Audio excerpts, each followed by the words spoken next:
Bienvenidos y bienvenidas al podcast del Centro de Modelística y Pronósticos Económicos, CEMPE, un espacio creado para hacer más fácil la comprensión de los conceptos económicos y sus implicaciones en la economía mexicana, bajo la dirección del Dr. Eduardo Loria. En el episodio de hoy, revisaremos cuáles son los determinantes empíricos del crecimiento económico en México. Bienvenidos al podcast del CEMPE. El tipo de cambio real, un instrumento débil para el crecimiento de México. Este es el episodio de hoy. Vamos a analizar un estudio que, la verdad, desafía una idea muy arraigada sobre la economía mexicana. A ver, empecemos con una idea que casi todos hemos escuchado, ¿no? La noción de que un peso barato debería ser como un cohete para la economía porque nuestros productos se vuelven mucho más atractivos para el mundo. Pero bueno, aquí es donde la historia da un giro. Un estudio muy completo de las últimas 3 décadas llega a una conclusión sorprendente. Para el caso específico de México, esa lógica simplemente no aplica.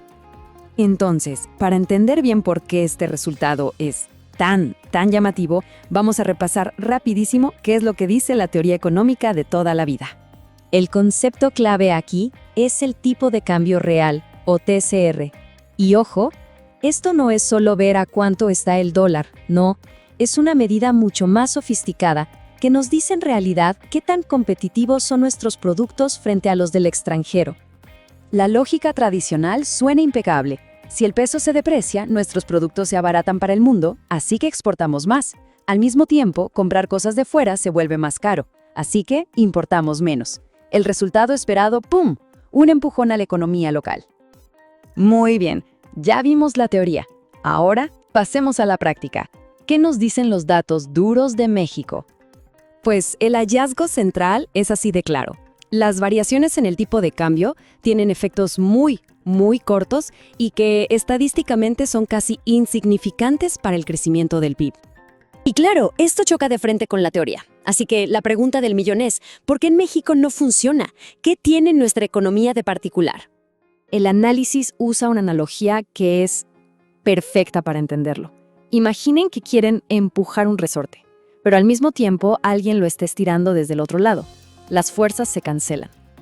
Y aquí vemos ese resorte en acción. Por un lado, sí, el peso más barato hace que nuestras exportaciones sean más atractivas. Punto a favor. Pero, por el otro lado, encarece todos los insumos que importamos para poder fabricar esas mismas exportaciones. Punto en contra. Al final, el efecto neto es casi cero. En economía, este fenómeno tiene un nombre técnico, la condición de Marshall-Lerner. Básicamente dice que una devaluación solo ayuda si la demanda de exportaciones e importaciones reacciona muchísimo a los cambios de precios. Y bueno, resulta que México no cumple esta condición. La razón principal es justo esa, el altísimo contenido de partes importadas que tienen nuestras exportaciones. Pensemos en 2 tipos de fábrica. La fábrica A usa puros insumos nacionales. Para ella, una depreciación es una maravilla. Pero la fábrica B es más bien una ensambladora. Depende de insumos importados. A ella, la depreciación le sube los costos. Bueno, pues la economía de México se parece mucho más a la fábrica B. Ok, la explicación tiene sentido, pero vamos a verlo en números. ¿Qué tan importante es el tipo de cambio en la vida real? De todos los factores que mueven al PIB de México, el tipo de cambio real solo explica este porcentaje de su variación, apenas un 2.6%. Es casi ruido estadístico. Y este gráfico lo pone todo en perspectiva.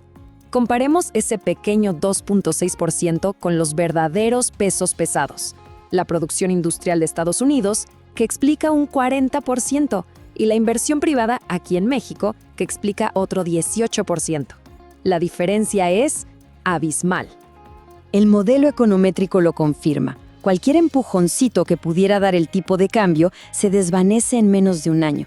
Y lo que es más importante, no existe una relación estable a largo plazo. No es un motor confiable. Entonces, si el tipo de cambio no es el protagonista, ¿cuáles son los verdaderos motores que impulsan a la economía mexicana? Este gráfico es increíblemente claro. Miren cuánto dura el impacto de la industria de Estados Unidos. Más de 5 años. El de la inversión privada, casi 2 años y medio.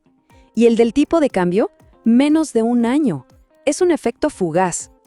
Hay una frase del estudio que lo resume todo a la perfección. El tipo de cambio puede ser útil para estabilizar la economía en momentos de shock, pero no tiene la fuerza para impulsarla hacia adelante. La conclusión es que el crecimiento real, el que se sostiene en el tiempo, depende de factores mucho más estructurales, de mejorar la productividad, de fomentar la inversión y, por supuesto, de esa conexión tan profunda que tenemos con la industria de Estados Unidos. Y todo esto nos deja con una reflexión final. Si una herramienta en la que solemos pensar tanto en realidad no es una palanca de crecimiento, ¿dónde deberíamos estar concentrando realmente nuestros esfuerzos para que la economía mexicana crezca de manera sostenida? Puedes seguir toda la actividad del CEMPE y acceder a más investigaciones en nuestras redes sociales. Visita nuestra página web y búsquenos en Facebook, YouTube e Instagram como CEMPE Economía. Su curiosidad es el motor de este proyecto.